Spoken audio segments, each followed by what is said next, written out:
नमस्कार, मैं हूं आपके साथ आस्था कौशिक और इस वक्त महाबहस लाइव देख रहे हैं आप क्रांति धारा मेरठ से।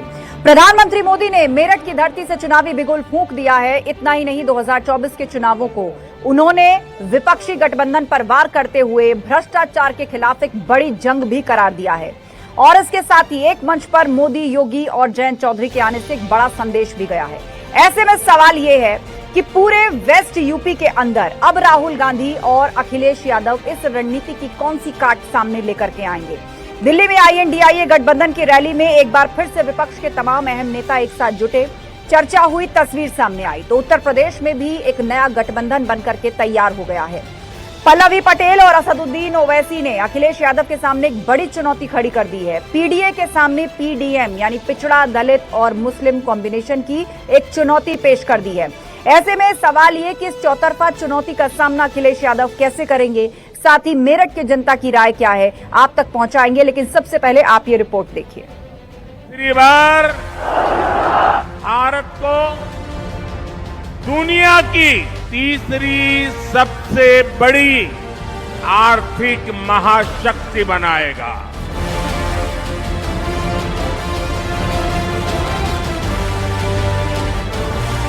मेरठ में NDA, दिल्ली में इंडिया, किसका पलड़ा भारी। साथियों, इंडी गठबंधन वाले ना देश के जवानों का हित सोच सकते हैं, ना ही देश के किसानों का हित सोच सकते हैं। मोदी योगी का संदेश, अब क्या करेंगे राहुल अखिलेश। चुनाव मात्र चुनाव नहीं है, ये चुनाव उन लोगों को फिर से सही जगह दिखाने का समय है जिन लोगों ने सामाजिक ताने बाने को छिन्न भिन्न करने का कार्य किया है। हम और आप इस बात को जानते हैं कि अगर प्रधानमंत्री नरेंद्र मोदी जी नहीं होते तो भारत रत्न का सम्मान धरती पुत्र चौधरी साहब को मिलने वाला नहीं था। 2024 की लड़ाई भ्रष्टाचार हटाओ वर्सेस भ्रष्टाचार बचाओ। इस मैदान से ये ऐलान होने जा रहा है कि हुक्मरान जो दिल्ली में बैठे हैं वो अब ज्यादा दिन रुकने वाले नहीं हैं। पल्लवी के साथ आए ओवैसी, नया गठबंधन बन गया। उम्मीद है कि इंशाअल्लाह ताला ये जो PDM बना है सामाजिक न्याय के बारे में, उसको हम उसके साथ रहेंगे मायम पार्टी, और हम लोग इसको आगे लेकर जाएंगे। और मुझे यकीन है कि उत्तर प्रदेश की जनता इस PDM का साथ देगी। सरकार के खिलाफ, मुख्य विपक्ष के खिलाफ, इन समाजों के ऊपर हो रहे लगातार उत्पीड़न में अपने इस PDM न्याय मोर्चा को लेकर के आपके बीच में आए।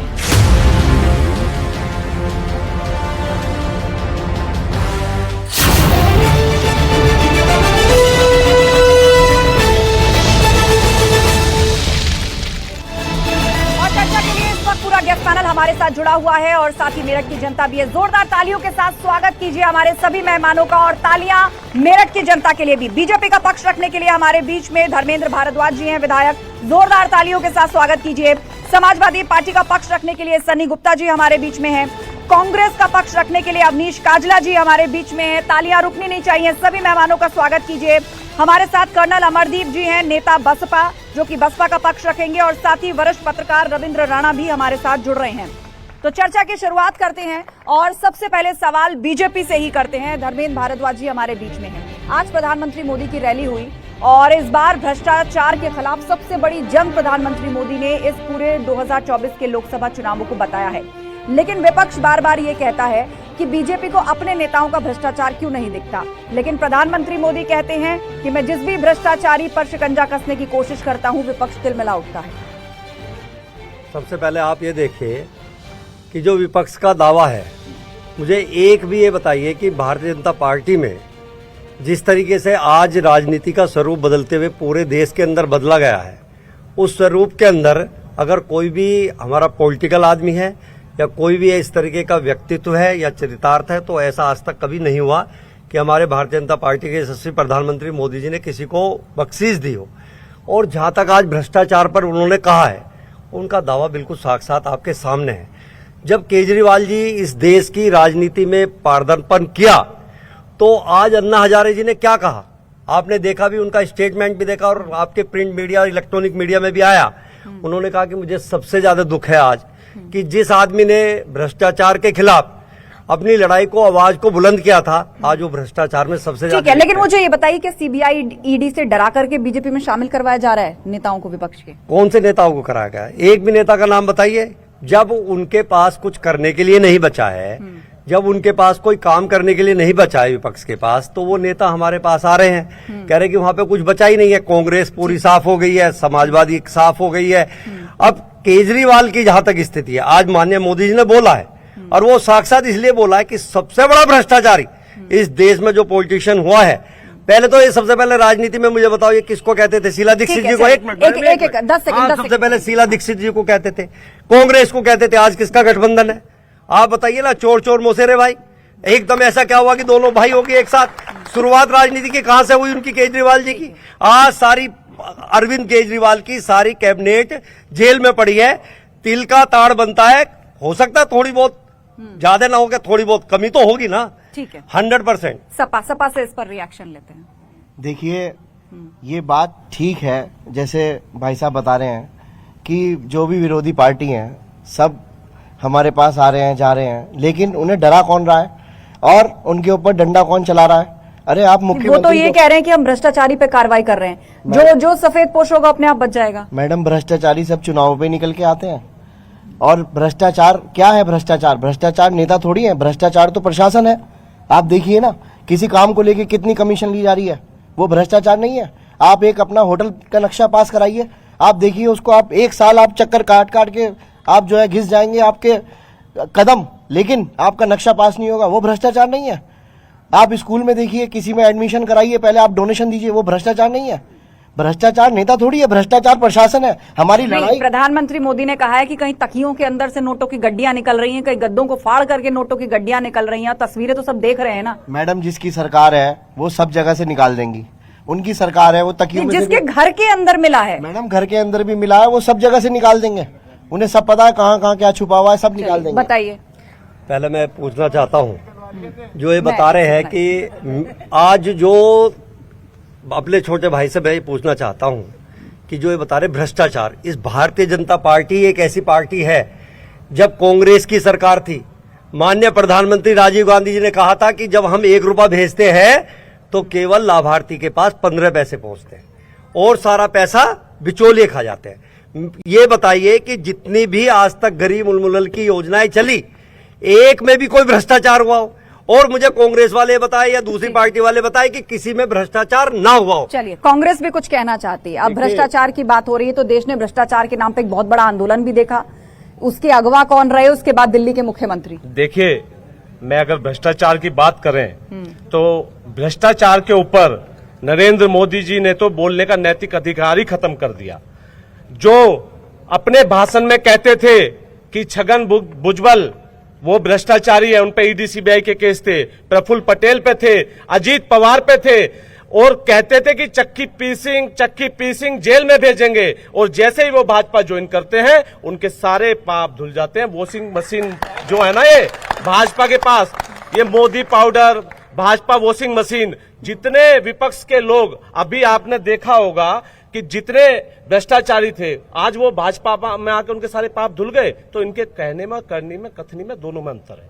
चलिए, बसपा से भी एक रिएक्शन लेते हैं। आज प्रधानमंत्री मोदी की जो रैली हुई उसके बाद कहा जा रहा है कि अब राहुल गांधी और अखिलेश यादव के सामने जो चुनौती आई है, क्या रणनीति होगी? और आप तो अपने बूते मैदान में हैं और आरोप हमेशा आप पर यही लगता है कि जब मैदान में आते हैं मदद भाजपा की हो जाती है। देखिए, पहले तो जब भ्रष्टाचार की बात चल रही थी उसी पे मैं बोल दूं कि यहां तक आते आते सूख जाती हैं कई नदियां, मुझे मालूम है पानी कहां ठहरा हुआ होगा। यदि आपने ईडी की और आईटी की जांच करानी है तो कृपया किसी सत्ताधारी के यहां जांच करा के देखो, पता चल जाएगा। छुपाने की जरूरत नहीं है, क्योंकि सारे जो आरोप हैं वो विपक्षियों के ऊपर है। बाकी रही चुनावी रणनीति की बात और ये आरोप कि हम भाजपा का सपोर्ट करते हैं, पिछला जो चुनाव था जिसमें याकूब कुरैशी जी बसपा के कैंडिडेट थे, वो जीते हुए कैंडिडेट थे। Everybody knows in black and white ठीक है, बाद में हरा दिया, रिकाउंटिंग हुआ, कुछ भी हो गया, लेकिन इस बार हम अपने बलबूते पे खड़े हैं और ये मैं दावे से कह रहा हूं कि we are not Yakub Qureshi कि उसको डरा के धमका के कोई चुनाव जीत जाएगा। हमारे जो समीकरण है वो इस तरह से हैं, आप देखिए, क्योंकि पिछले 35 वर्षों से कोई त्यागी लोकसभा में नहीं गया है और ये मैं बहन मायावती जी का धन्यवाद देता हूं कि उन्होंने भाई देवव्रत त्यागी को ये टिकट दिया है, त्यागियों का सम्मान किया है and we are going to win this seat. Bhajpa देखती रह जाएगी हम किसके साथ। लेकिन इसके अंदर अभी बहुत सारे सवाल हैं, मैं उन पर आऊंगी, लेकिन वरिष्ठ पत्रकार से भी एक कमेंट लेना जरूरी है। इस पूरी स्थिति का आकलन करें तो आज प्रधानमंत्री मोदी की रैली, उसके बाद जो चुनौती सपा कांग्रेस गठबंधन के सामने खड़ी हुई है वो अपनी जगह है। दूसरी तरफ आप देखिए पल्लवी पटेल जो है वो AIMIM के साथ चली गई हैं, 3 सीटें मांग रही थी, सपा ने उनको नहीं दी, नाराज होकर उनके साथ चली गई और उन्होंने एक नया पिछड़ा दलित और मुस्लिम कॉम्बिनेशन सामने रख दिया है। तो पूरब से लेकर पश्चिम तक घिर गए अखिलेश। देखिए, इस बार का जो इलेक्शन है वो 2014 और 19 के मुकाबले बहुत डिफरेंट है। 2014 का इलेक्शन मुजफ्फरनगर दंगे के बाद का इलेक्शन था और पोलराइजेशन हुआ और पूरे देश में हुआ। 19 का इलेक्शन पुलवामा के बाद का इलेक्शन था और इस बार का जो इलेक्शन है वो इस मायने में डिफरेंट है कि कास्ट पॉलिटिक्स बहुत सतह पर दिखाई दे रही है। आज मोदी जी की रैली में भी आपने देखा कि नायाब सिंह सैनी को उन्होंने मंच पे बिठाया था, दूसरी तरफ अनुप्रिया पटेल जी बैठी हुई थी, तीसरी तरफ जयंत चौधरी बैठे हुए थे और उधर निषादों को साधने के लिए डॉक्टर संजय निषाद को बिठाया गया था। तो 2014 में भी मोदी जी ने ये रैली यहाँ पे की थी, 19 में भी की थी, तब इस तरह का कास्ट कॉम्बिनेशन नहीं था।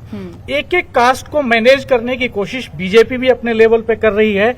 ये सोशल इंजीनियरिंग कभी बीएसपी करती थी, लेकिन बीजेपी ने इसको बहुत ही फाइन तरीके से, मैं कहूंगा इसको बहुत ही शानदार ढंग से मैनेज करने की कोशिश की है इस इलेक्शन में और यही रिस्क है सबसे बड़ा बीजेपी के लिए भी।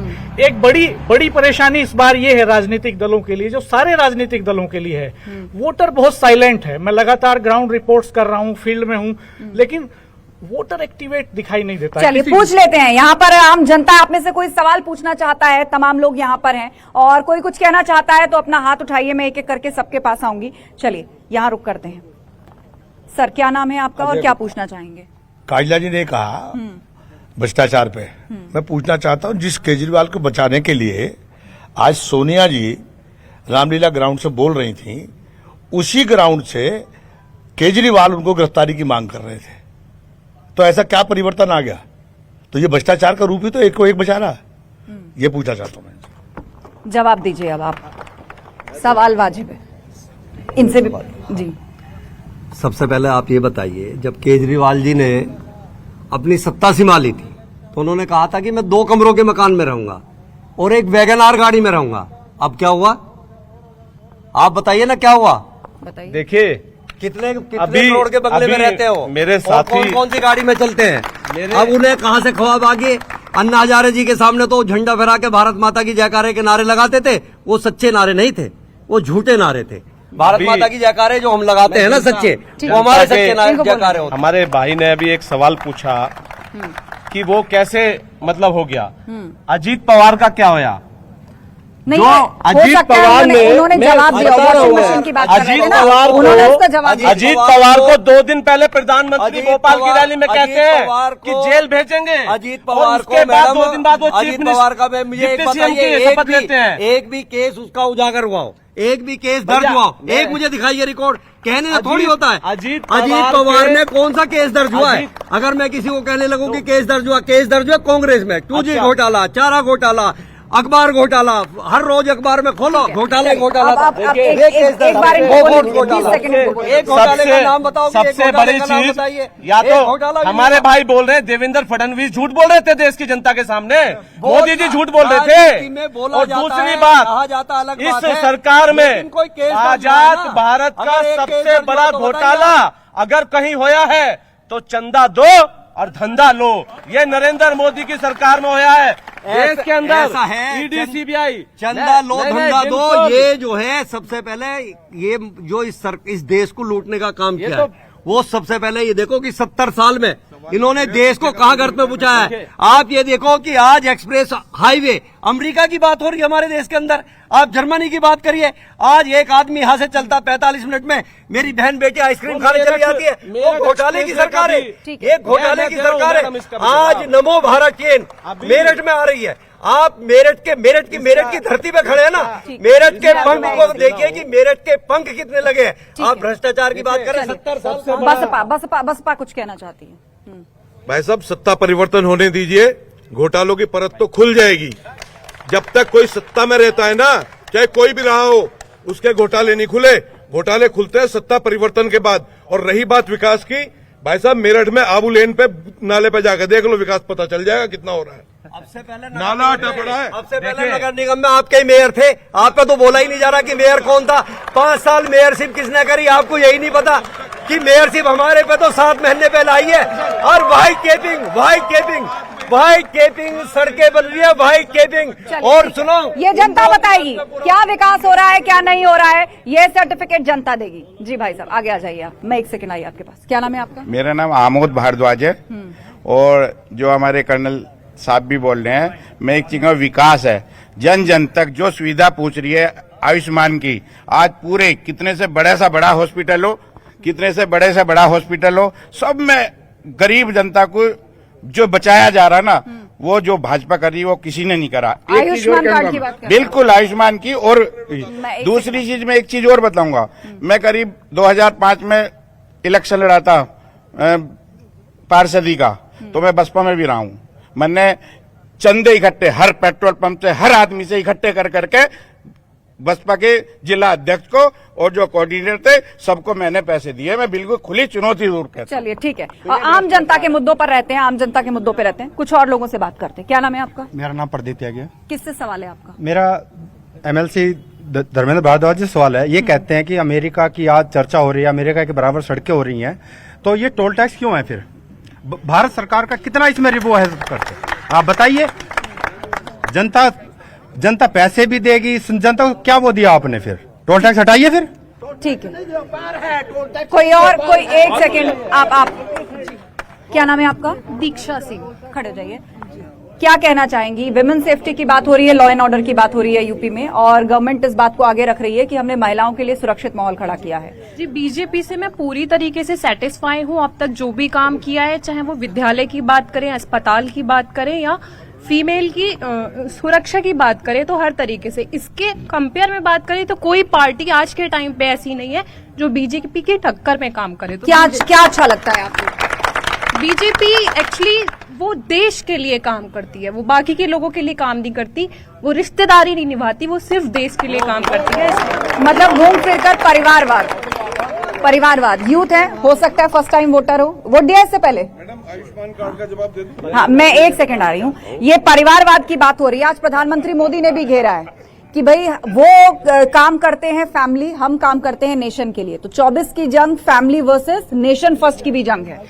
देखिए मैडम, मुझे नहीं पता कि वो हमारी बहन कहाँ से है कहाँ से नहीं है, लेकिन मैं आपको एक बात बता दूं कि आज भारतीय जनता पार्टी कहीं नहीं रह गई, केवल मोदी जी की पार्टी रह गई। 1 मैन शो है, कोई भविष्य नहीं है, किसी जनता का कोई भविष्य नहीं है, किसी पार्टी का कोई भविष्य नहीं है।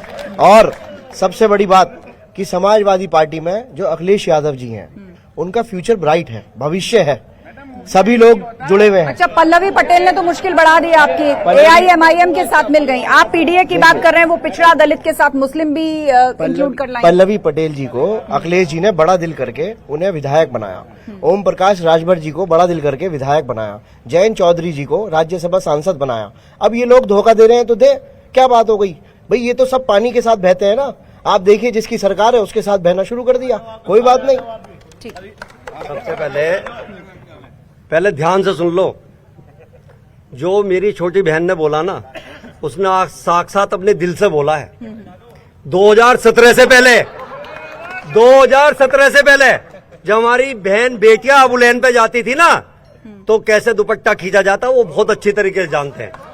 आज हमारी बहन बेटियां, और जब रात को 2 बजे भी आबू लेन छोड़ो, अगर सरदने से भी स्कूटी पाएंगी ना, अगर कोई आंख उठा के देख ले तो पता क्या कहती हैं? मैं योगी जी की योगी सुरक्षा कवच में आ रही हूँ और आंख मेरी पुलिस निकाल लेगी, अन्यथा तो आंख निकाल के मैं अपनी जेब में रख लूंगी। तो रात को 2 बजे भी मेरी बहन बेटियां इस तरीके से सुरक्षित है। कानून का राज है, आंख के बदले आंख का राज नहीं है। हमारे बीच में इस वक्त एक और मेहमान आ चुके हैं आरएलडी का पक्ष रखने के लिए। सर, आपने सुना ही होगा समाजवादी पार्टी की बात कि हमने तो सबको सम्मान दिया लेकिन सब पानी के साथ बह निकले। बड़ा दुर्भाग्यपूर्ण है कि समाजवादी के हमारे साथी इस तरीके की बात कर रहे हैं। चौधरी जयंत जी ने जितना संघर्ष और राष्ट्रीय लोकदल ने जितना संघर्ष पिछले 10-12 वर्षों में किया, मैं पूछना चाहता हूं अपने साथी से कि आपके राष्ट्रीय अध्यक्ष जी ने कितना संघर्ष किया सड़कों पर, चाहे वो किसान आंदोलन हो, चाहे वो कोई भी मुद्दा जमीन से जुड़ा हुआ हो, कोई भी समस्या हो, और आपने कोई खैरात में नहीं दी राज्यसभा। उत्तर प्रदेश के पश्चिम में आपका क्या टैली था 2017 में और 2022 में क्या टैली था, उसमें राष्ट्रीय लोकदल और किसान कमेरे का भी योगदान रहा होगा। ये अनर्गल टिप्पणी करना, अखिलेश जी से जयंत चौधरी जी के व्यक्तिगत संबंध है, हम किसी भी टीका टिप्पणी पर न जाके ये पूछना चाहते हैं कि मेरठ के लोकसभा क्षेत्र का प्रत्याशी आप कब घोषित करेंगे। ठीक, चलिए मैं आती हूँ आपके पास। हाँ, मेरा नाम शंकी वर्मा है। जैन जी और अखिलेश जी के बहुत अच्छे संबंध हैं, वो जैन जी हमारे भी बड़े भाई हैं, लेकिन हम पूछना चाहते हैं कि जब हाथरस में जैन जी की लाठियों से पिटाई हो रही थी और आज मोदी जी उन्हें बता रहे हैं छोटा भाई, तो ये जयंत जी शायद भूल गए हो, लेकिन पश्चिम का जो वोटर है वो नहीं बोलेगा कि कैसे धोखा हुआ है। इसका जवाब तो आपको देना चाहिए। देखिए, ना तो हम दलित बेटी के संघर्ष को भूले हैं, ना पहलवान बेटियों के संघर्ष को भूले हैं। विपक्ष में रह के जितना संघर्ष किया जा सकता था उतना संघर्ष लगभग किया है, और सत्ता पक्ष निवारण करता है, विपक्ष संघर्ष करता है। और आप देखिएगा, अगर हम सत्ता पक्ष के साथ आए हैं तो उसका निवारण भी करेंगे। हमने अपने ऊपर पड़ी लाठियों का जवाब स्वतः संघर्ष करके दिया। हमारे साथ में जो लोग सवाल उठा रहे हैं उनमें से कितने लोग खड़े थे वो अपने गिरेबान में झांक लें। चलिए कुछ और लोगों की बात सुनते हैं और उसके बाद हम नेताओं का रुख करेंगे। जी, क्या नाम है आपका? जी, मेरा नाम इंजीनियर सौरभ गौड़ है। मैं अपने भाई किस पार्टी के हैं मुझे नहीं पता, सपा के हैं शायद, तो समाजवादी पार्टी पूछना चाहता हूँ। उन्होंने कहा कि मोदी जी भारतीय जनता पार्टी के मुखिया हैं और वो ही पार्टी चला रहे हैं, तो मैं ये पूछना चाहता हूँ तमाम पार्टियों से कि आपका मुखिया तो निश्चित करिए कि आप किसके चेहरे पे चुनाव लड़ रहे हैं। अभी तो चुनाव नहीं शुरू हुआ, तो उसमें आप देखिए। चलिए, प्रत्याशी घोषित करने की बात हो रही है, 1 सेकंड में आती हूँ, आप बोलना चाहते हैं। असल में क्या है, आज जो विपक्ष पार्टियां हैं उनके पास कोई मुद्दा तो है नहीं, क्योंकि इस 10 साल में जितना काम हुआ है पूरे देश के अंदर वो वास्तव में अभूतपूर्व, अकल्पनीय, सोचने हुआ है। आप किसी भी क्षेत्र में देखो, आप इनसे पूछो कि हमारे चिकित्सा के क्षेत्र में देखो, शिक्षा के क्षेत्र में देखो। अभी चिकित्सा की बात करें तो हर डिस्ट्रिक्ट में एक मेडिकल कॉलेज, हर मंडल में विश्वविद्यालय। अवनीश जी मेरे छोटे भाई हैं, छात्र राजनीति करते हैं, इनसे मैं पूछना चाहता हूं कि मेरठ विश्वविद्यालय सहारनपुर तक लगा हुआ था, और आज सहारनपुर का बच्चा जब यहां आता था 5 घंटे में और शाम को अपनी मार्कशीट लेके भी घर नहीं पहुंच पाता था, उसे मुजफ्फरनगर में लेटना पड़ता था। आज वहां पर शाकुंभरी महाविश्वविद्यालय के नाम से शुरू कर दिया। मुरादाबाद में विश्वविद्यालय, रोड कनेक्टिविटी, एयर कनेक्टिविटी, किस क्षेत्र में बात करना चाहते हैं आप कहते हैं गिनाने को काम नहीं है, उन्होंने एक लिस्ट गिनाई। आज देश के अंदर हर 1 घंटे में 19 किसान आत्महत्या कर रहे हैं। ये एनसीआरबी का डाटा है, ये मेरा नहीं है, ये एनसीआरबी का डाटा है। आप वेबसाइट पर खोल के दिखाइए, ये पेन पेपर से लिखा हुआ नहीं चलेगा, वेबसाइट पर खोल कर दिखाइए। 17-18 किसानों का सुसाइड बता रहे हैं आप हर दिन के अंदर। नहीं, आप निकालिए, मैं देखूंगी, मैं तथ्य के साथ बात करूंगी। मैडम, पहले मैं सबको जो आयुष्मान कार्ड का जो घोटाला है ना उसको समझिए। 5 लाख का कार्ड है और 5 लाख का कार्ड लेके आप किसी प्राइवेट हॉस्पिटल में जाएंगे, अगले 3 दिन में 5 लाख खत्म हो जाएंगे। मैं कह रहा हूँ, मेरी बात सुनो, ऐसे चिल्लाने से नहीं होता। अगले 3 दिन में 5 लाख खत्म है। और आपके गवर्नमेंट हॉस्पिटल इस लायक क्यों नहीं है? गवर्नमेंट हॉस्पिटल क्यों नहीं है इस लायक कि वहाँ पे जाकर आप इलाज कराएं? अच्छा, एक बात मुझे बताइए, आपने भी सरकार चलाई है, बीजेपी तो लंबे वक्त के बाद सत्ता में वापस आई, आपने भी सरकार चलाई है, आपने क्या किया हेल्थ सिक्योरिटी के लिए लोगों को? हेल्थ सिक्योरिटी के लिए क्या नहीं किया? एनआरएचएम घोटाला आप ही के वक्त सामने आया था ना? नहीं, ऐसा कुछ नहीं है। ऐसा कुछ नहीं है? एनआरएचएम घोटाला इनके समय सामने नहीं आया था, क्या हुआ उसका? ये मैंने बताया ना कि जब बसपा की गवर्नमेंट रही 2007 से 12 तक, हर जगह हर स्थिति में ऐसा टारगेट दे दिया जाता था कि इतना कलेक्शन चाहिए, सब जानते अच्छे तरीके से।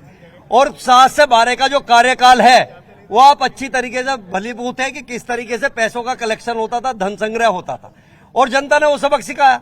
फिर समाजवादी पार्टी को सरकार दी, समाजवादी पार्टी को हाथ में देने के बाद 12 से 7, 12 से 17 में उनका विकास जो धुरी थी, विकास की जो धुरी थी ना, तो केवल और केवल उसको ये था कि गांव में से पकड़ो और राज्य मंत्री का दर्जा दे दो, पांचली को पकड़ो, लुंगी वाले को पकड़ो, राज्य मंत्री का दर्जा दे दो, केवल एक ही काम था। और दूसरी बात, सुनो मैडम, आप ये देखो, मैं आप सारे भाइयों से पूछना चाहता हूँ, बस एक बात सुन लो भाई, आप यहाँ सारे भाई बैठे हैं, ये जो बोल रहे हैं, मैं केवल इतना पूछना चाहता हूँ कि 7 से 12 और 12 से 17 दोनों कार्यकाल में आपने लगाया, मैंने आपसे आप दोनों कार्यकाल में क्या आप इनसे जो लगा रहे हैं आरोप, क्या कांवड़ यात्रा अच्छी तरीके से कर सकते थे?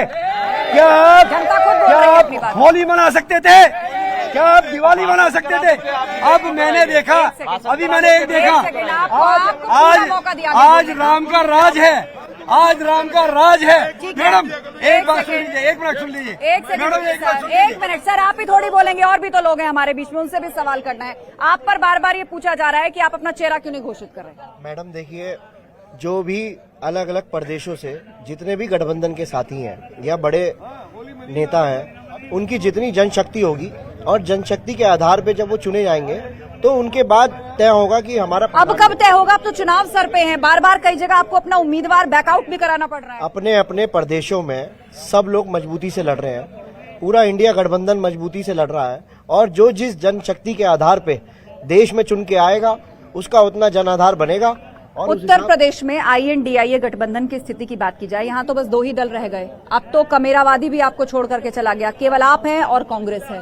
मैडम देखिए, समाजवादी पार्टी का भविष्य उज्जवल है और आगे रहेगा, और भारतीय जनता पार्टी जिस तरह से जो भी कर रही है, आज डिक्टेटरशिप कहो, तानाशाही कहो, ये जनता को पता है, जनता ने सब देख लिया। हमें आपको बात करने की जरूरत नहीं है कि अरविंद केजरीवाल जी जेल है या ये है या वो है, सबको पता है कि आज क्या हो रहा है, और जनता के दिल से पूछो।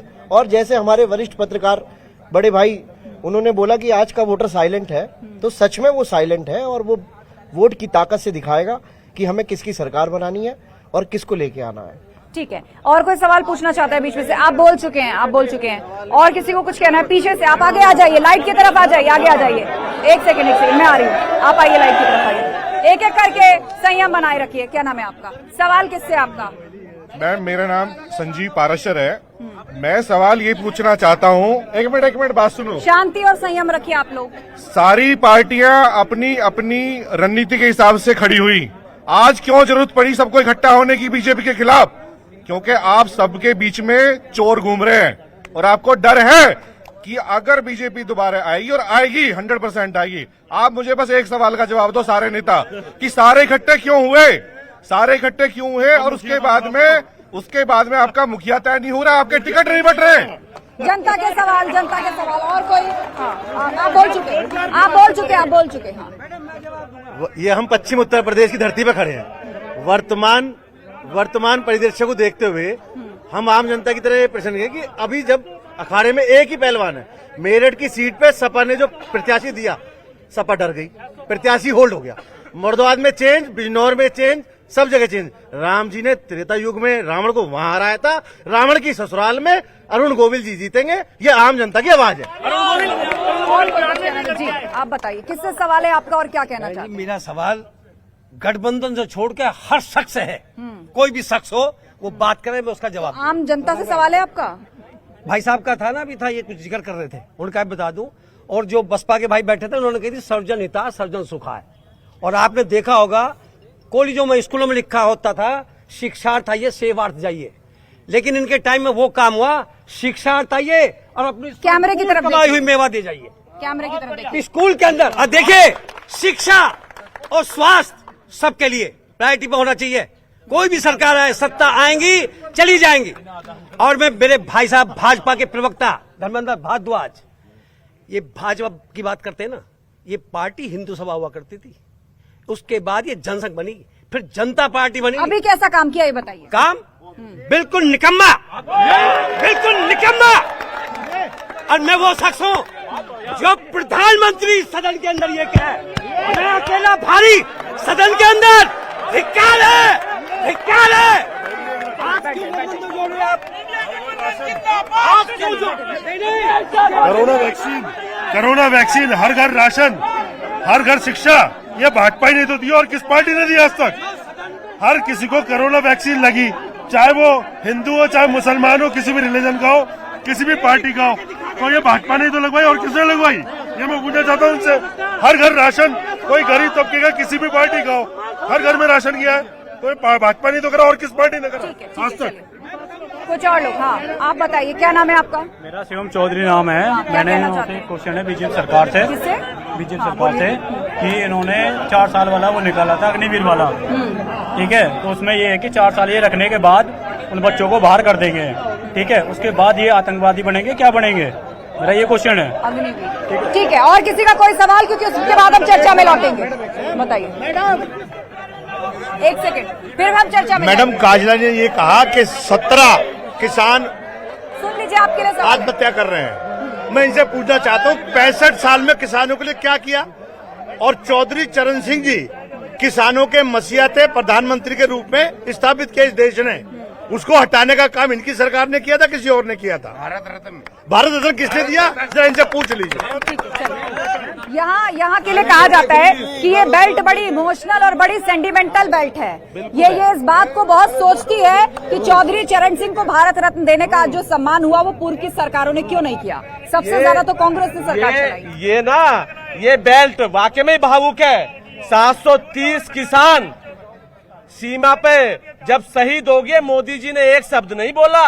हमारी बहन बेटियों के साथ दिल्ली में किस तरीके से सड़कों पे अत्याचार होया, मोदी जी ने एक शब्द नहीं बोला।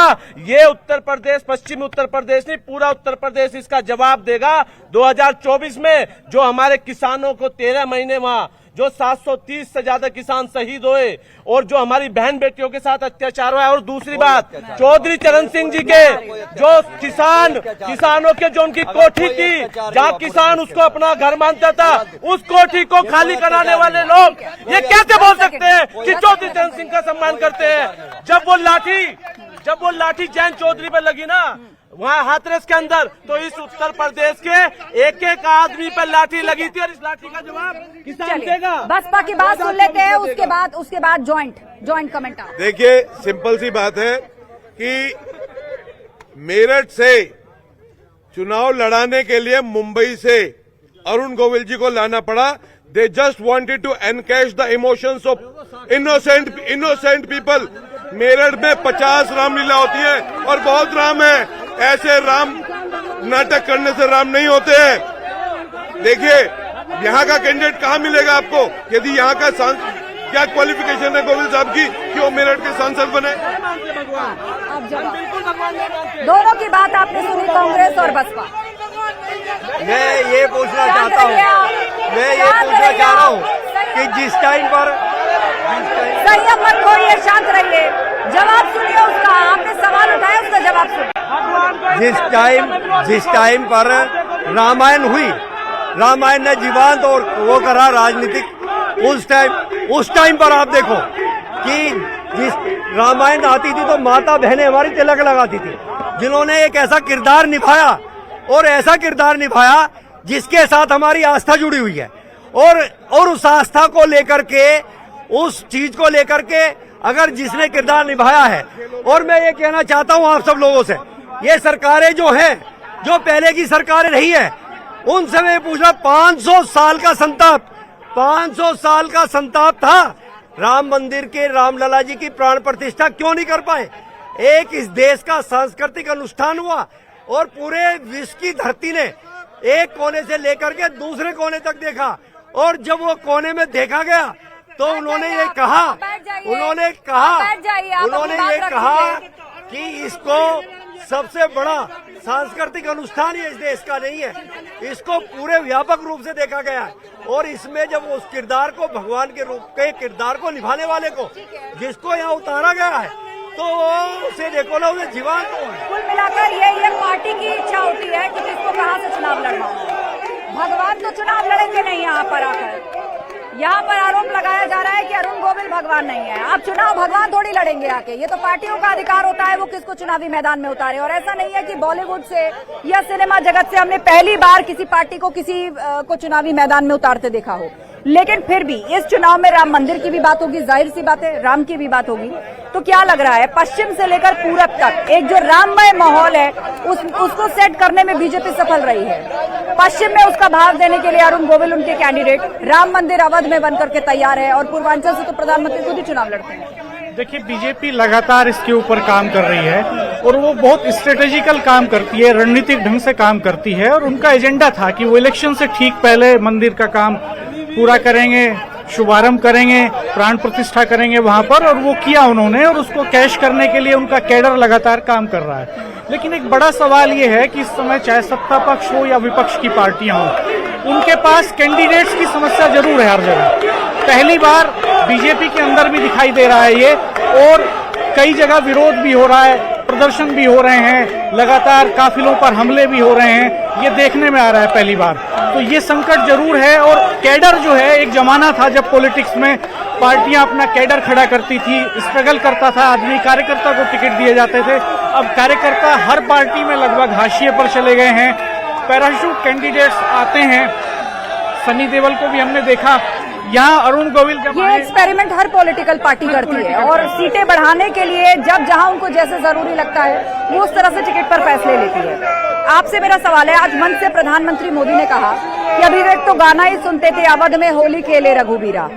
उन्होंने कहा कि कृष्ण जी और राधा जी तो होली हमेशा से खेलते आए। आप समझ रहे हैं, मंच से कृष्ण जी राधा जी का जिक्र हो रहा है। कृष्ण जी राधा जी तो होली खेलते ही आए, और इस बार अवध में रघुबीरा ने भी होली खेली। देखिए मैडम, सबसे पहले तो मैं ये कहूँगा कि जैसे भाई साहब हमारे कह रहे हैं कि अरुण गोविल जी भगवान है, इस डिबेट में मत जाइए, इस पर हम इनफ चर्चा कर चुके हैं। आप मेरे सवाल का जवाब। और विपक्ष, ये डिबेट अरुण गोविल पर नहीं है ना, उनका फैसला जनता करेगी। अच्छा, तो फिर ये क्यों कह रहे हैं कि अरुण गोविल जी भगवान है? किसने कहा भगवान है? हम में से कोई भगवान है क्या? हम सब इंसान है, इस धरती पर जो पैदा हुआ है इस रूप में वो इंसान है, भगवान थोड़ी है। पहले मैडम, ये भाजपा ने कहा है क्या कि वो भगवान है? किसने कहा है भगवान है? भाई साहब ने बोला, उन्होंने कहा है किरदार निभाया है। अब वो कोई भी भाव देखे, ये उनकी निजी इच्छा है, ये उनकी निजी भावना है। किरदार निभाया, भगवान कोई कैसे हो सकता है? मैं आपको बताना चाहता हूँ कि पहले लोग भगवान के नाम पे भीख मांगते थे, अब ये भगवान के नाम पे वोट मांग रहे हैं, क्योंकि इनके पास कोई काम है ही नहीं गिनाने के लिए। अपना काम गिनाए ना, काम के नाम पे मांगे, भगवान के नाम पे वोट क्यों मांग रहे हैं? चलिए, ये सवाल मैं लिए चलती हूँ। ये आरोप हमेशा से लगता आया है कि राम मंदिर और श्री राम बीजेपी के लिए वोट का विषय है और उनके लिए तो आस्था का विषय है। अरे 70 साल दूसरी सरकारों ने करा, वो भगवान राम का मंदिर बनवा देते। आप भगवान राम में आस्था नहीं रखना चाहते क्या? आपसे मैं पूछना चाहता हूँ, भगवान राम में आस्था नहीं रखना चाहते? आप ये बताइए कि अगर आज केदारनाथ हुआ है, उसका जीर्णोद्धार हो रहा है, बद्रीनाथ का जीर्णोद्धार हो रहा है, महाकाल का जीर्णोद्धार हो रहा है, महाविद्वेषणी का हो रहा है, चित्रकूट का हो रहा है, कसरम काशी मथुरा का हो रहा है, बनारस का हो रहा है, तो इनको आग लग रही है, क्योंकि इनको दूसरी तरीके का काम करना है। आज जो है, अभी एक मिनट, आप ये बताओ कि जब होली का त्योहार आता था तो होली पे कैसे गाने चलते थे? फिल्मी गाने चलते थे। अब होली पे गाने कैसे चल रहे हैं? मैंने होली पे गाने सुने जो राम को लाए हैं, हम उनको लाएंगे। होली पे ऐसे सकारात्मक हमारे गाने और हमारे भगवान राम का रूप में इस तरीके से माहौल है कि जिस माहौल को देख करके हर को आनंदित। देखिए, हमने सुना था भगवान को, ये हमें बड़ा दुख होता है, हमारे दिलों में राम है सबके। अब ये तो जो बोल रहे हैं ना, ये जो बोलते हैं, हमने जिस गांव में जन्म लिया ना, सुबह उठ के ये सीखा इन्होंने ये नमस्कार करते थे जब हमारे गांव में बोलते थे राम राम जी। अब मैं बताना चाहता हूँ, अब पहली चीज आप मेरी बात सुन लीजिए, पूरी बात मैं हाँ बिल्कुल आज करिए ना, भगवान को राम को ये लाएंगे, ये कौन है भगवान राम को लाने वाले? हमने तो सुना था हर आदमी को भगवान राम लाए हैं, ये भगवान राम को लाए हैं। ये सवाल तो आता है ना कि आप सबसे ज्यादा सरकार तो कांग्रेस ने चलाई है, तो इस पर आप लोगों ने क्यों नहीं सुनी? कौन जो भगवान को नहीं, वो सवाल आपने इनसे पूछा, लेकिन इनकी तरफ से भी सवाल आता है कि सबसे ज्यादा सरकार आपने चलाई, तब किसी ने सुध क्यों नहीं ली? अच्छा एक सेकंड, आप इतने वरिष्ठ पत्रकार हैं, आप ये सवाल कर रहे हैं कि हमने सुध नहीं ली? हम सुप्रीम कोर्ट है क्या? सुप्रीम कोर्ट में कोई केस अगर था, उसको निर्णय सुप्रीम कोर्ट का था, सुप्रीम कोर्ट ने कपिल सिब्बल साहब ने राम सेतु के लिए क्या कहा था? श्री राम को काल्पनिक किरदार कहा था कि नहीं? राम सेतु के लिए क्या कहा था, बताइए मुझे। अरे यार आप ये बताओ, 70 साल सरकार रही, जब भगवान राम का नाम लिया। कांग्रेस से जुड़े हुए वरिष्ठ नेता और वकील इस मामले की पैरवी कर रहे थे, और आप सोचिए वो कह रहे हैं कि सुप्रीम कोर्ट में लंबे वक्त से मामला था और कैसे तथ्य दिए जा रहे थे, ये पूरे देश को मालूम है। मैं सिर्फ एक सवाल करना चाहता हूं कि मोदी जी को 400 पार ही क्यों चाहिए, 543 पार क्यों नहीं चाहिए? क्या एक ही पार्टी रखो, बाकी पार्टियां खत्म कर दो, चुनाव खत्म कर दो? हमारी पार्टी क्यों सबको गिरफ्तार करके या फिर हड़प के अंदर डाल लो? ये थोड़ी होता है सारी, या तो उनको ईडी और लगा के उनको अंदर कर दो, या फिर अपने साथ मिला लो, या 400 पार चले जाएंगे, 543 क्यों नहीं? एक ही पार्टी का शासन कर लो, ठीक है? क्यों चाहिए आपको प्रजातंत्र? कुछ लोगों की बात सुनते हैं, क्योंकि लास्ट 3 मिनट का वक्त मेरे पास रह गया। क्या नाम है आपका और क्या कहना चाहते हैं? मेरा नाम जयदीप चौधरी है, मैं डिस्ट्रिक्ट बुलंदशहर से हूँ। पहले तो मैं सभी को राम राम करता हूँ, जो हमारे बड़े बुजुर्ग हैं, छोटे हैं, और मैं अपने आप को बहुत आभार व्यक्त करता हूँ कि मैं देश के नंबर पर न्यूज चैनल पर बोल रहा हूँ।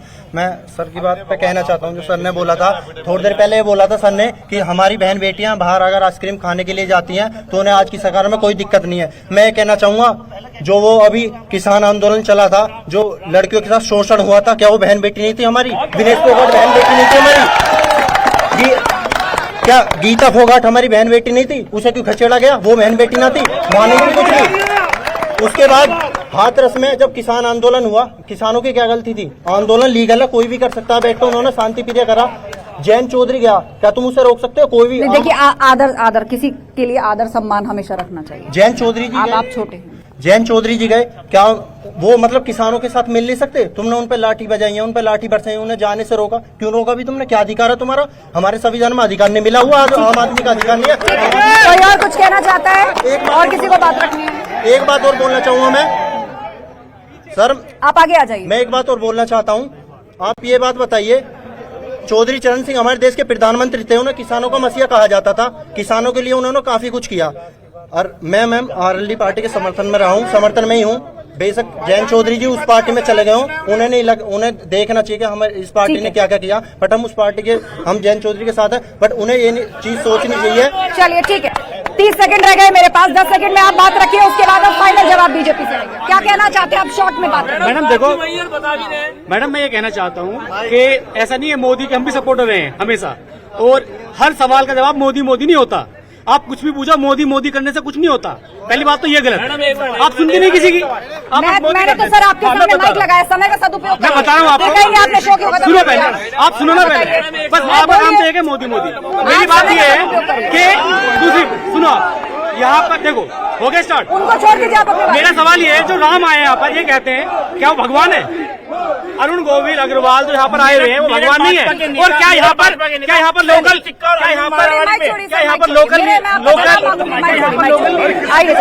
ये आखिरी सवाल है, बार बार ये बात सामने उठ रही है कि आपने ये कहा कि अरुण गोविल जी भगवान है, इस पर स्पष्टीकरण दे दीजिए, और ये भी बता दीजिए शॉर्ट में कि जनता आपको वोट क्यों दे।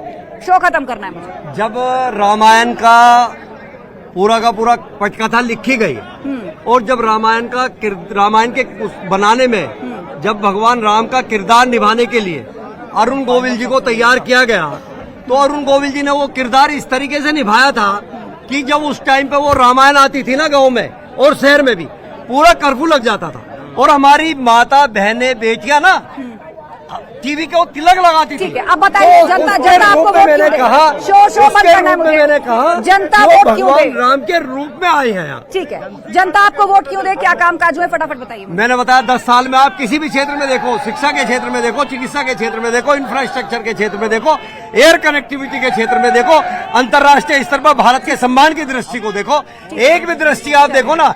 अगर आज दूसरे देश में जाते हैं 140 करोड़ की जनता का मान सम्मान कैसे बढ़ता है? ठीक है, तो कुल मिलाकर बीजेपी जो है अपने कामकाज को गिनवा रही है, तो दूसरी तरफ जो है विपक्ष भी कई मुद्दे खड़े करने की कोशिश कर रहा है। अब पूरा फैसला जनता को करना है। 2024 के चुनाव बस शुरू ही होने वाले हैं, उसके बाद जनता तय करेगी कि उसने किसके वादों और दावों पर भरोसा किया है। आप सभी का बहुत शुक्रिया, आप सभी मेहमानों का शुक्रिया चर्चा में शामिल होने के लिए, और शुक्रिया मेरठ की जनता का भी। इस शो पर इतना ही, आप बने रहिए हमारे साथ।